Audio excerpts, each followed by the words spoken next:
ओम साई राम। श्री साई सचरित्र अध्याय 37। उदी मतलब विभूति की महिमा। आइए हम सभी जानते हैं कि बाबा सबसे दक्षिणा लेते थे तथा उस धनराशि में से दान करने के बाद जो कुछ भी बचता था उससे वे ईंधन माने अपने जलावन जो है वो मोल लेकर सदैव धूनी प्रज्वलित रखते थे।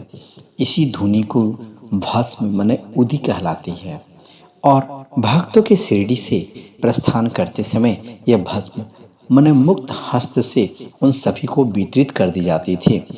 उदी वितरण कर बाबा हमें शिक्षा देते हैं कि इस अंगारे के समान गोचर होने वाले ब्रह्मांड का प्रतिबिंब भस्म के ही समान है। हमारा तन भी ईंधन जैसा ही है, अर्थात पंचभूत आदि से निर्मित है, जो कि सांसारिक भोग आदि के उपरांत विनाश को प्राप्त होकर भस्म के रूप में परिणत हो जाएगा। भक्तों को इस बात की याद दिलाने हेतु कि अंत में यह देह भस्म जैसे होने वाली है, तो बाबा उदी वितरण किया करते थे। बाबा इस उदी के द्वारा एक और भी शिक्षा प्रदान करते हैं कि इस संसार में ब्रह्म ही सत्य और जगत मिथ्या है। इस संसार में वस्तुतः कोई किसी का पिता, पुत्र अथवा स्त्री नहीं है। हम संसार में अकेले ही आए हैं और अकेले ही जाएंगे। उदी से वैराग्य और दक्षिणा से त्याग की शिक्षा मिलती है।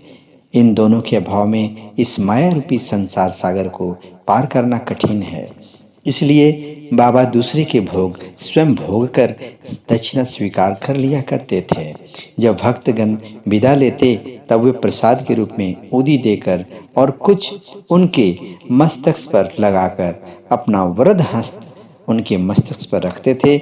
जब बाबा प्रसन्नचित्त होते तब वे प्रेम पूर्वक गीत गाया करते थे।